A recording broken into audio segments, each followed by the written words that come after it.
But when you were very little, you realized you were the reincarnation of, and we'll talk about how this was kind of validated later, of Nikola Tesla. Well, considering what you were doing in building Tesla coils, and you know, there's always the argument about reincarnation. Is somebody reincarnating as an entity, or are they simply able to tap into and bringing back all their knowledge? However, whatever a person's philosophy is on this, the fact is you had all the knowledge Tesla had, and you came in with it. That is true.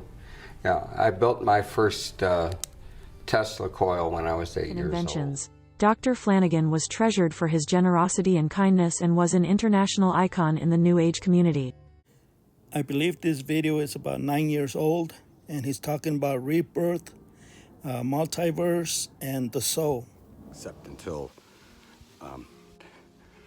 or better known as the Mandela effect. But just experiencing this has taught me a lot. Number one, least of being, is I do indeed have a soul. And we all do. And they are, each of them, on a completely different earth in this dimension. This is all very tangible, but it's so spiritual it's impossible to prove it. But so that's why it's faith-based. There's no way that a demon can pull off that hoax. You know, only Jehovah has that power. But those are little clues to let you know that your soul's internal and you are rebirthed. So rebirth seems a little more appropriate. But I believe you earn your deeds as you go, which is no doubt the book of life. No doubt that's the book of life.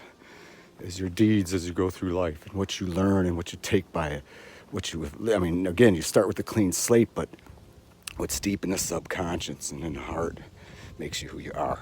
Again, just something that makes sense to me. And again, I'm no expert on the soul, that's for sure. The human soul, incredible thing. And it's so incredible that the demons or opposition is so jealous and wanting human species for themselves to rule.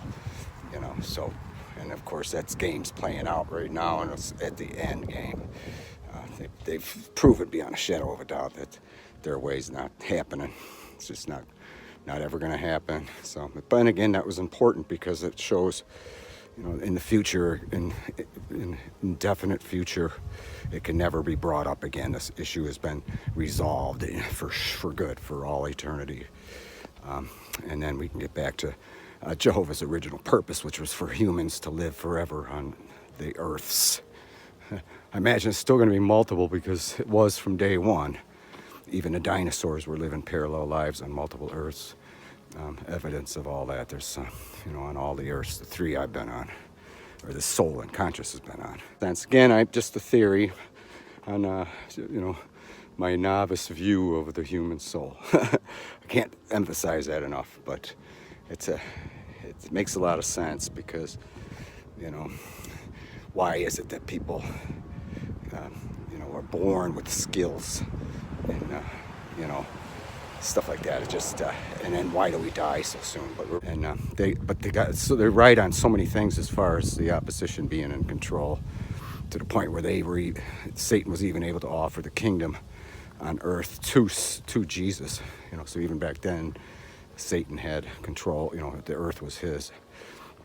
Again, to prove, okay, you see if you can rule them, see how it goes. Well, it's gone pretty bad, and it's really bad now. So this is all we're all being tested and stuff like that. But they do agree that the end is definitely here. But I firmly believe that it's important that the opposition be proved wrong additionally by the fact of a number count. Okay, there's 7 billion plus people on the earth.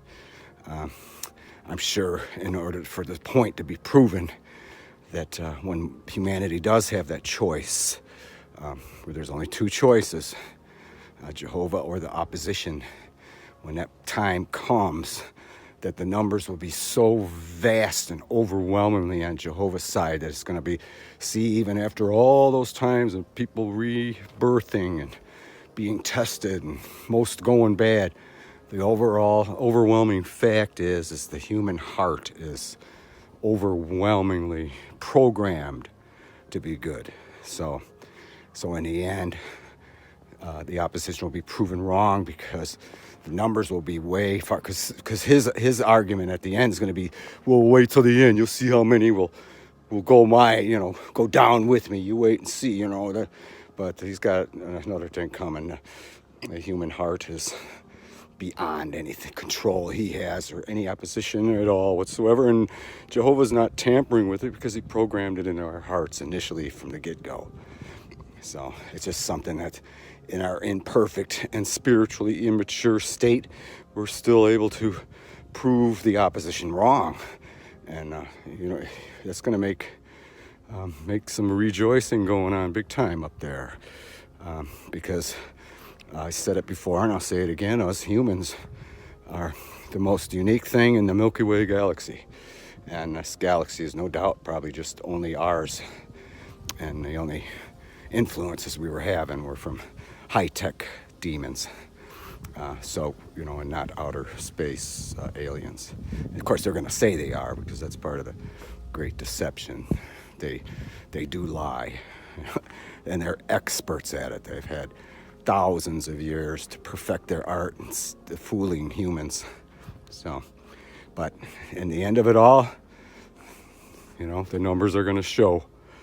And always beckon back to a quote Anne Frank made in her diary about, even though after all she's going through and witnessing and seeing in human nature and whatnot, she couldn't help but notice that generally, for the most part, most people are good.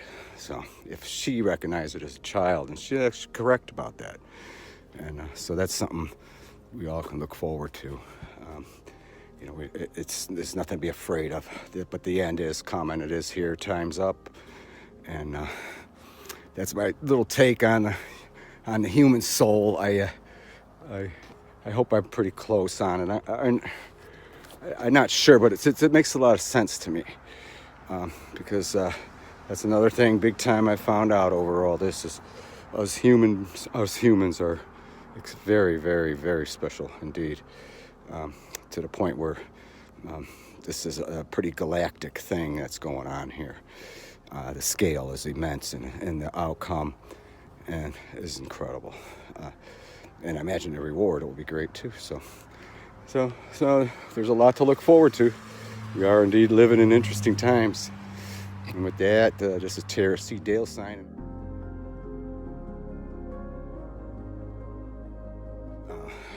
Rebirth. I mentioned it time again. This is, it's yet another thing that this theory proves out. If the theory is correct. I'm not saying it's correct. But there has to be rebirth. Our souls are eternal. I just saw something this morning where this 5-year-old kid was, I think it was at some basketball game, just stole the show with his dancing. It was phenomenal.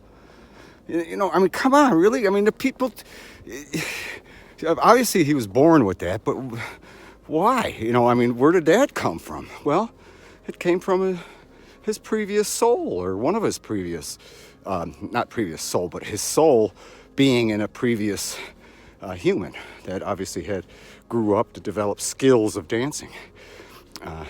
Then there's other instances, documented. Another one I thought of is Nikola Tesla. Where did that guy come up with? A lot of the shows and stuff on TV about him will say that he was given the information from some universal library or from aliens or something. Something like that had to happen. But again, this theory may bear out the fact that he's simply acting out from one of his previous lives, but obviously one long, because it's proof too that with ancient civilizations had higher technology than we did. And he may have invented all that stuff before. And because it sure seemed to come to him easy. In this life, he could visualize the things right in his head. It's probably because he did it before. He invented the things before, back in antiquity. People like that. Then there's the talents and gifts that people have, musical talents, just gifts can abound at an early age. Where does that come from?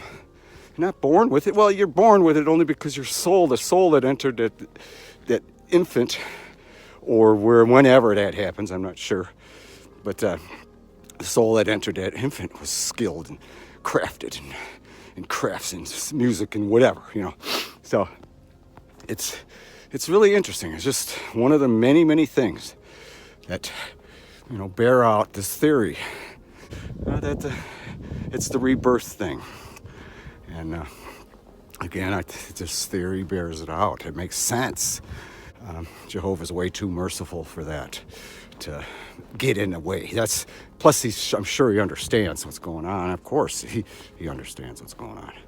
Not saying I do either. Please don't ever think that. I know I don't. I tell you that. This is just stuff I come up with from pure, data, conjecture. And then, like I say, the more things seem to fall into place, seems to make a lot of sense. But that doesn't mean it's correct either. So just because I think it makes sense to me, it doesn't mean it's correct. But I just want to get that thought out there again. That's the purpose of this, besides my own therapy, is to get it out there on public record. So with that, this is Tara C. Dale. We will walk and talk at you later.